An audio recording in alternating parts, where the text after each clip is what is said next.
nós temos a grande honra de receber aqui o professor Carvalhosa, doutor em Direito pela Universidade de São Paulo, da Faculdade do Largo São Francisco, e não apenas doutor, mas eu diria mais, um apaixonado pelo ensino jurídico, né? Um professor nato.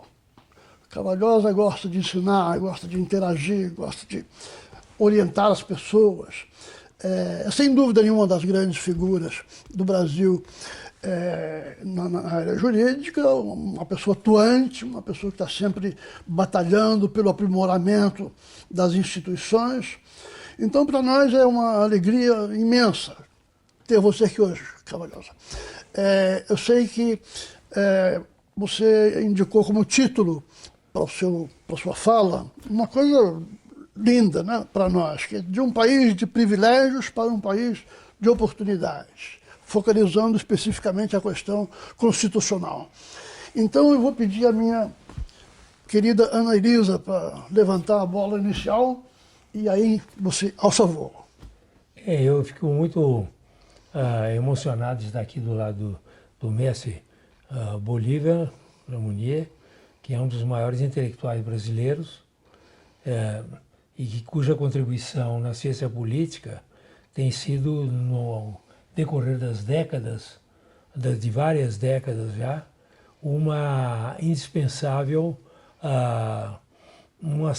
traz um acervo indispensável ao nosso pensamento sobre o Brasil e sempre atualizado sobre a nossa conjuntura também, que é muito delicada e que nos faz sempre nos abeberar dos seus conhecimentos e dos seus artigos, inclusive, que são colocados nos grandes jornais, para que possamos entender essa nossa realidade. De modo que, para mim, é um privilégio estar aqui com vocês para poder debater aí essa questão do futuro do Brasil. O que precisamos fazer para se tornar um país de oportunidades? Bom, o Brasil teve os fundamentos brasileiros foram sempre ligados à questão dos privilégios, né? Nossos fundadores, eles trouxeram aquela velha estrutura europeia de classes e de nobrezas e acrescentados da mácula da própria escravatura, que fez com que o Brasil não se desenvolvesse dentro de fundamentos modernos a partir do século XVIII, que eram exatamente fundamentos de criar um país como nos Estados Unidos, ligados à capacidade de cada um de se desenvolver, independentemente de qualquer origem e de qualquer fortuna, de qualquer família a que pertencesse. De modo que, com isto, nós criamos no Brasil toda uma noção de que existem classes sociais aqui, existem segmentos, existem, portanto, grupos que dominam e que assumem o Estado como forma de manutenção permanente dessas mesmas prerrogativas, desses privilégios. Então, nós temos, para ficar mais no mundo moderno, hoje no Brasil, claramente, nesse século XXI, continua assim, segmentos e que usufruem de todas as garantias e de todos os recursos, e outros segmentos que não têm nenhuma garantia e não têm nenhum recurso. Então, você tem no Brasil, por exemplo, 12 milhões e meio de servidores públicos que têm a estabilidade no emprego e cuja produtividade não é nunca requerida, nunca é exigida, e que, de certa maneira, criam no país um serviço público perverso e, por outro lado, mantém vantagens com referência ao resto da população de forma exponencial. Por exemplo, os servidores públicos no Brasil, eles têm, inclusive, confederações. Quer dizer, o que eu conheço de uma confederação, a Confederação Nacional de Indústria, por exemplo, na Monia, os servidores públicos do Brasil têm confederações, e várias, tem uma grande confederação, tem várias federações. O sistema estrutural de vantagens, de privilégios que eles têm é absoluta, e sem nenhuma responsabilidade, sem nenhum dever, porque, inclusive, nós aqui no Brasil não exigimos nada deles. O Fernando Henrique Cardoso, desesperado com a falta de produtividade do serviço público, inclusive conseguiu uma emenda constitucional exigindo, no artigo 37 da Constituição, que além da impessoalidade, da legalidade, da transparência, da moralidade, no serviço público houvesse a eficiência. Nunca foi regulamentada a eficiência. Porém, o que não impediu que no dia seguinte que passasse a emenda constitucional já houvesse bônus pela eficiência. E o bônus pela eficiência foi também já dado também aos aposentados, aos servidores aposentados, que são muito eficientes quando aposentados. Então, num mundo em que há o privilégio dos políticos que agora, você veja, um deputado aí foi pilhado gastando 137 mil reais em tratamento dentário, à custa do Estado. Você tem os políticos todos têm todas as vantagens, todos os benesses do mundo. Você tem servidores que ganham além do teto constitucional 5 vezes, às vezes mais que isso. Tem servidor que ganha 180 mil reais por mês, quando o teto é 39 mil. Não é? Então você tem no Brasil a ideia de que ou você pertence a esse estamento de privilégios, ou você realmente fica ali apenas fazendo uma coisa, pagando impostos, não é? Que é o que o brasileiro faz quando compra uma margarina no supermercado, ou quando paga o seu imposto de renda, ou quando é debitado na fonte pelo seu salário, etc. e tal. Esse tipo de cultura do privilégio é que impede que o Brasil seja um país capaz de se desenvolver uma sociedade com projetos fora do Estado. Não é? Tudo é Estado no Brasil, tudo é Estado. Não existe a não ser o Estado. Não é? Então, com isso, você não criou aqui no Brasil essa ideia de que você poderia se desenvolver fora dessa estrutura em que ou você faz um concurso público e fica do lado de lá, ou então você é um pária social se você não tiver recursos de outra natureza, for um milionário, um rico, mas se for uma pessoa de classe média ou pobre, você está condenado a ser uma pessoa sem oportunidades. Então nós temos que criar no Brasil uma estrutura de Estado, uma estrutura de sociedade em que não mais exista esse privilégio.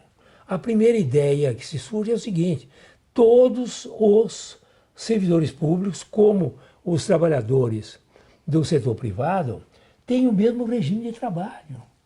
O regime de consolidação da lei do trabalho não pode ter nenhuma essa possibilidade de estabilidade no trabalho. Isso não existe no mundo moderno, estabilidade no trabalho público. Você eternamente fica ali, sem precisar trabalhar e ganhando. Então esse é o primeiro princípio fundamental e que leva, inclusive, àquela velha ideia de que é importante no Brasil haver um princípio não só que eu falei aí de legalidade, moralidade, impessoalidade, mas o princípio da isonomia entre os residentes no Brasil, a cidadania brasileira e os que aqui moram. Quer dizer, o princípio da isonomia, no sentido de que as leis são voltadas igualmente para todos. Não é? Isto é muito importante. Você, por exemplo, no Brasil diz, todos são iguais perante a lei, o que é a maior mentira que eu já vi no mundo. Todos iguais perante a lei? Decididamente não somos. Decididamente não somos. Não todos iguais perante a lei. O que precisa haver no Brasil é a volta daquele princípio que havia, inclusive, na Constituição, a primeira Constituição do Império, né? Que era de 1824, que era dizer o seguinte: a lei é igual para todos. Entendeu? Então tem que fazer uma lei que dê os mesmos direitos e obrigações e deveres para todos.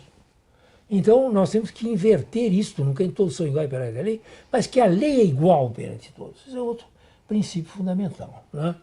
Para isso, é importante também que haja um desmonte dos privilégios políticos que existem no Brasil, que perpetuam esse fazendão que é o Brasil. Né? O Brasil é um grande fazendão. O Senado Federal, em 2019, é um fazendão, onde as oligarquias, animando aqueles velhos senadores, ou jovens já com cabeça de velho, tipo Alcolumbre, né? Quer dizer, que são aqueles velhos, aqueles homens, aquela fazenda. Né? Então, acabar com isso, quer dizer, não há nenhum sentido de você ter no Brasil esta oligarquia política. Tem que haver um princípio constitucional também, que é proibido a reeleição para qualquer cargo na legislatura ou no exercício seguinte. Não pode haver mais reeleição. Para poder haver uma renovação dos cargos, entendeu? Isso já no plano político, não no plano social. Deve haver também, no Brasil, uma questão que é a da representação. Né? Isso não é só no Brasil, Bolívar, eu acho que no mundo, na Europa, sobretudo, mesmo nos Estados Unidos, a política ficou muito atrás da sociedade. Né?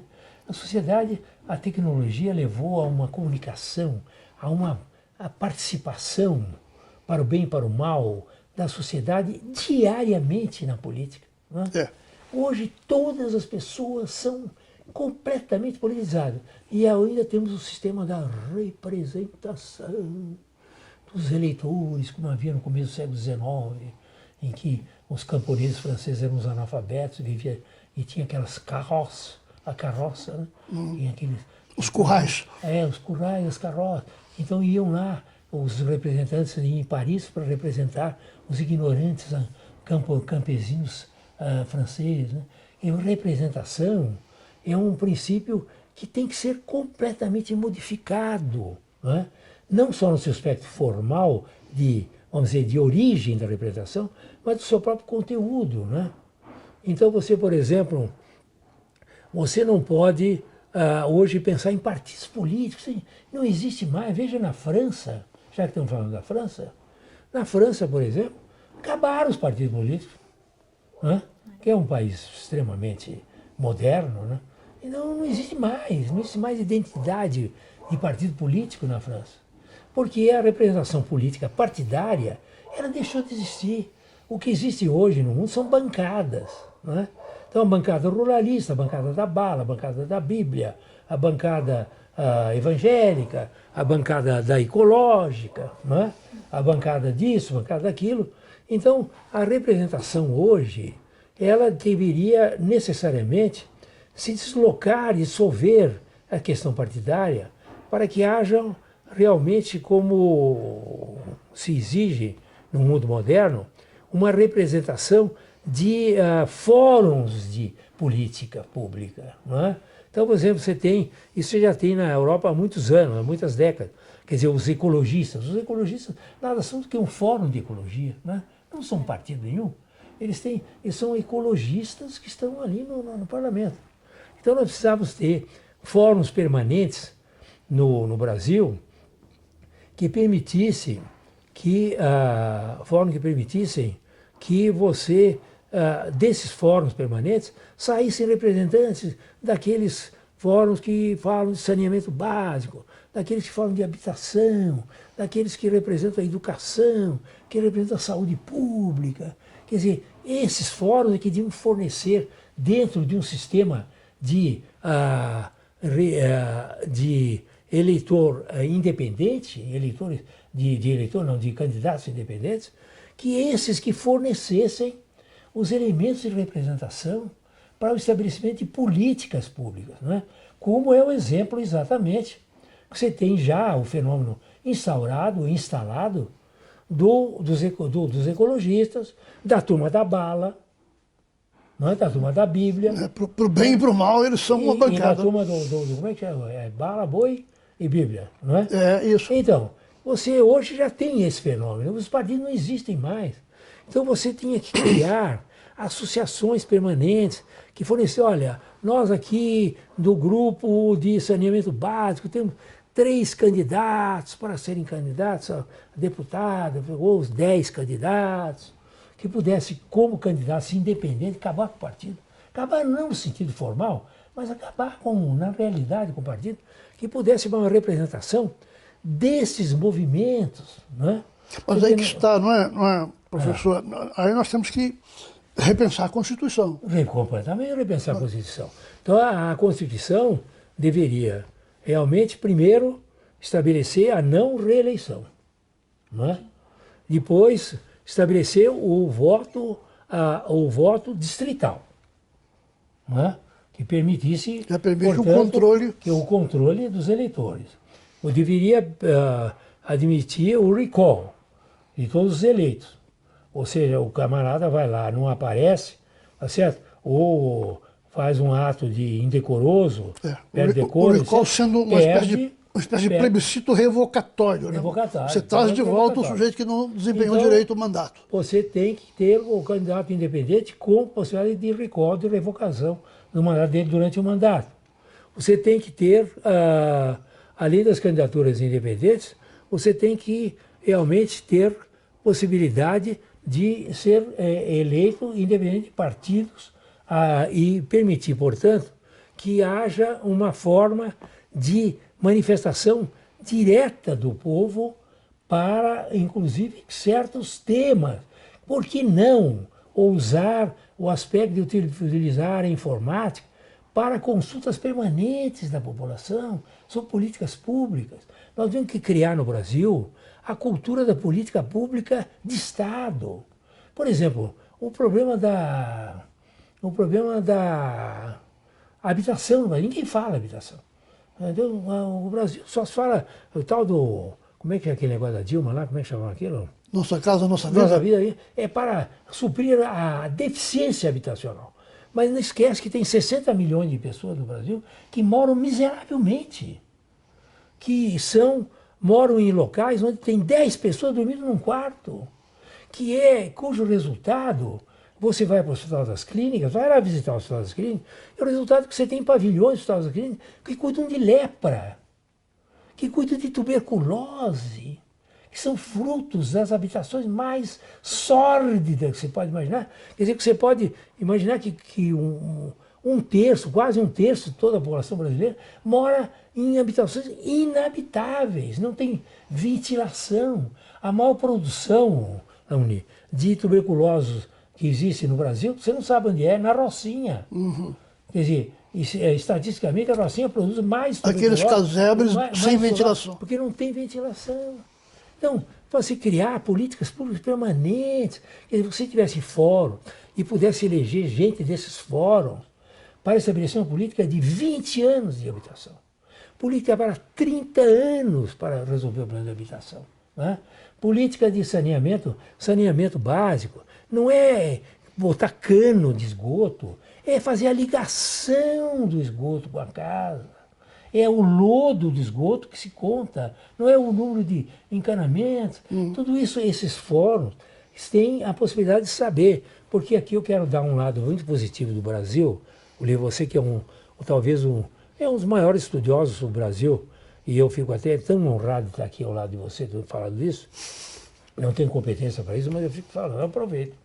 Vou mostrar para todo mundo isso aí.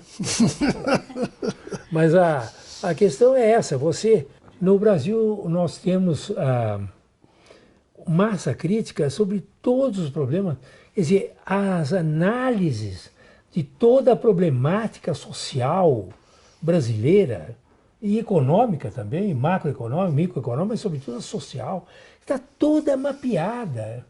Nós temos entidades dentro do Estado... Esse é um lado bom do país. É um lado magnífico do país.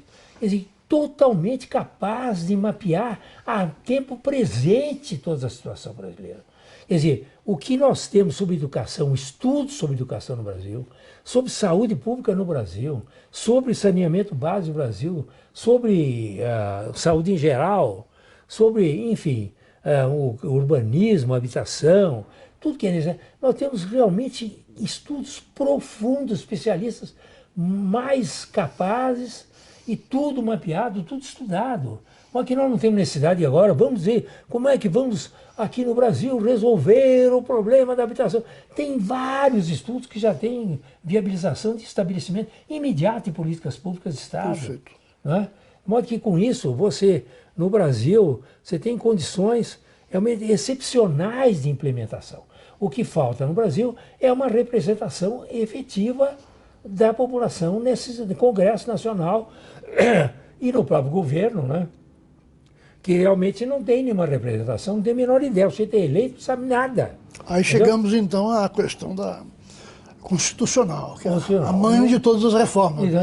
Mas então é importante no Brasil ter, Bolívar, uma reforma estrutural do Estado, para ser menos Estado, para não ser apenas Estado, dando inclusive esses aspectos que eu já falei, mais outros, é claro, quer dizer, acabando com todos os privilégios políticos, por exemplo, acabando com as emendas constitucionais, que são uma vergonha, fonte total de corrupção. O fundo partidário, né? O fundo como partidário jogar, que é sórdido. Quer dizer, é como jogar 5 quilos de filé mignon no Rio de Piranha. Eu teria que criar uma indústriazinha para ganhar dinheiro. Mas não quem cria indústria nenhuma, né? Eu vou fazer o seguinte, eu vou ser político, eu vou fazer um partido e lá o Estado me dá o dinheiro do partido para fazer o partido. Então, fundo partidário, acabar. Fundo eleitoral é a maior vergonha que existe no Brasil. O fundo eleitoral, acabar com o fundo eleitoral, que é uma forma institucional de corrupção. Né? Acabar com emendas parlamentares, que é outra forma de realmente sequestro dos municípios brasileiros na mão dessa oligarquia permanente que passa de pai para filho, para neto, para bisneto, para tataraneto. Tá certo? E isso tudo acabar com isso. É uma forma de comprar votos no Congresso. De comprar voto. Então, você tem que acabar com tudo isso, com a reeleição, e tem que tudo isso através de uma reforma constitucional.